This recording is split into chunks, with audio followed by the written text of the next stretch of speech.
পানি খাওয়াটা ঠিক হবো না, একটু পরে কাকা, একটু পরে।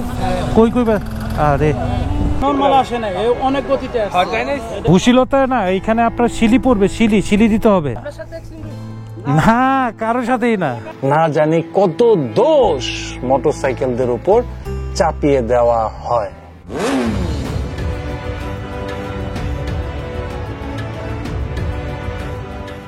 আসসালামু আলাইকুম, হ্যালো বন্ধুরা, সবাই কেমন আছেন? আশা করি ভালো আছেন। বন্ধুরা, আমি একজন কন্টেন্ট ক্রিয়েটর, সেই ক্ষেত্রে আমি সবসময় কিন্তু অ্যাকশন ক্যাম লাগিয়ে ঘুরে বেড়াই না। যখন কোন একটা কন্টেন্টের প্ল্যান করে বাসা থেকে বের হই, ঠিক তখনই আমি আমার হেলমেটে অ্যাকশন ক্যাম লাগিয়ে আমি রাস্তায় মুভ করে মোটামুটি রেগুলার ব্লগ দেওয়ার কারণে আমাকে প্রায় সময় হেলমেটে অ্যাকশন ক্যাম লাগিয়ে রাখতে হয়। কোনাপাড়া থেকে একটি সড়ক গিয়েছে মানিকদিয়া পর্যন্ত।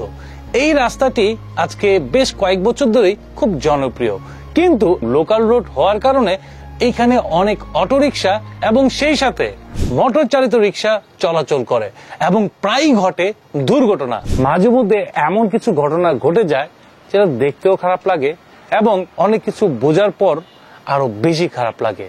তো বন্ধুরা, চলুন ঘটনাটা দেখি। কাকা, এখন পানি খাওয়া ঠিক হবো না, ব্যথা পাইছে ভাই, এখন পানি খাওয়াটা ঠিক হবো না, একটু পরে কাকা, একটু পরে। কই আরে একটু ছায়াতে নিয়ে যান, এখন পানি খাওয়ান।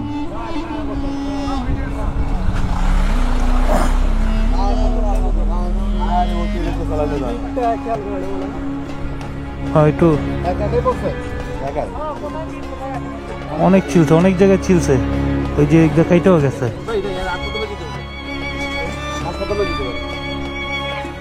হ্যাঁ সিঁড়ি লাগবো।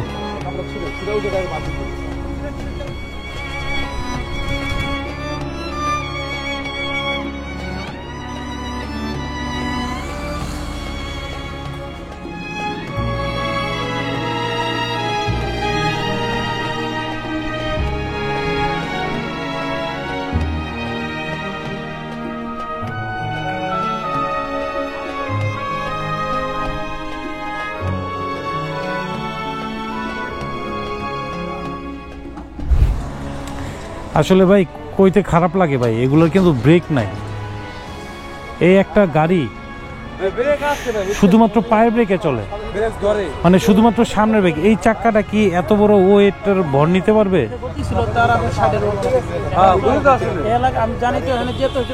অনেক গতি ছিল কাকা, আমি আগে নরমাল আসে না, অনেক গতিতে ও ভাই, বাসাবোর লোক থাকলে নিয়ে যান।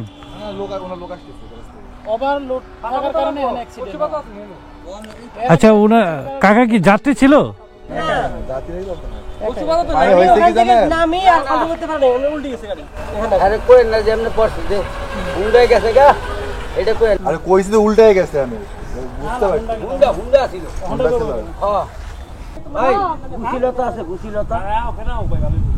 ভুশিলতা না, এইখানে আপনার শিলি পড়বে, শিলি দিতে হবে। ভুশিলতা দিয়ে কাজ হবে না, এগুলা কাজ হবে ভুশিলতা দিয়ে।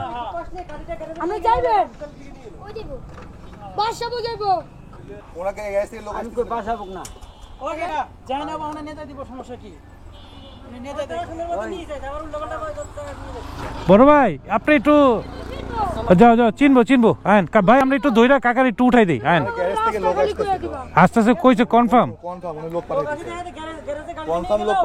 ও আচ্ছা, তাহলে তুমি একটু থাকো, কাকার লোকটা আসা বন্ধ। হ্যাঁ, ও আচ্ছা, হ্যাঁ তো আবার ঠেলতে হইব। ঠিক আছে, তোমরা তাহলে যাও গা, কাকার লোক আসতেছে। ওয়ালাইকুম আসসালাম। এই তো ভাই, ভালো তাই কেমন একটার পর একটা। ও আচ্ছা, কাকা হাসপাতাল নিতে হবে, কিন্তু কাকার একটা অটো আছে। হ্যাঁ, না কারোর সাথেই না। আরে কে হুন্ডা না, এখন কইতাছে হুন্ডা, অটোমেটিক্যালি উল্টে মুল্টে পড়ে আছে গা। আমি দূর থেকে দেখতেছি, আমি ওই যে দূর থেকে দেখলাম একটা অটো উল্টে মুল্টে গেল গা। ও আচ্ছা, আপনারাও দেখছেন? এখন কাকা মোটরসাইকেলের উপর দোষ চাপে, রাস্তা খালি ছিল।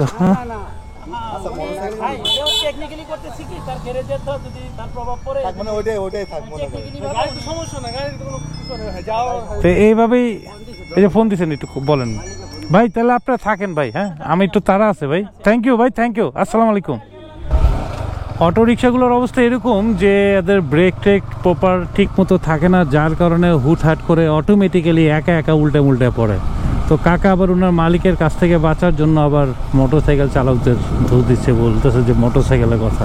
মোটরসাইকেল চালক হয়ে আমরা বিপদে আছি, অপরাধ না করেও আমাদের উপর অপরাধ দোষ চেপে যায়।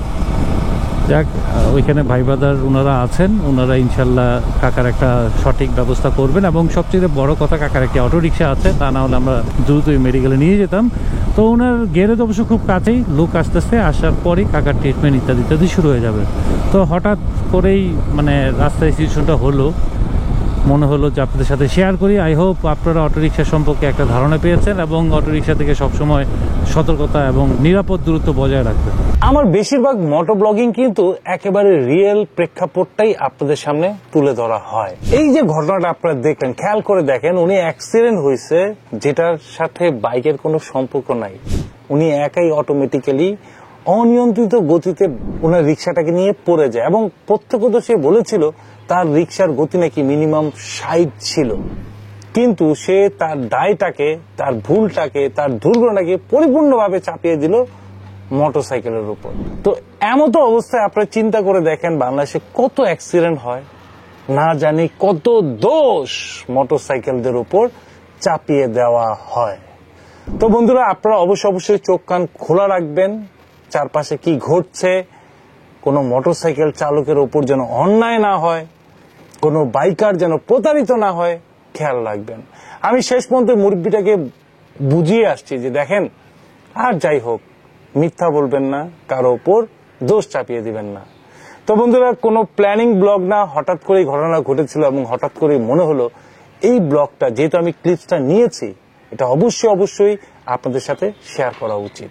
তাহলে আপনারা বুঝতে পারবেন বাংলাদেশে কত দুর্ঘটনা ঘটেছে যেখানে মোটরসাইকেলদের উপরই দোষারোপ চাপিয়ে দেওয়া হয়েছে। তো বন্ধুরা, এখানে আজকের ব্লগটি শেষ করছি। এখনো যারা আমার চ্যানেলকে সাবস্ক্রাইব করেনি, এখনই সাবস্ক্রাইব করুন এবং পাশে থাকা বেল বাটনটি প্রেস করুন। সবাইকে হৃদয়ের অন্তঃস্থল থেকে জানাই স্যালুট।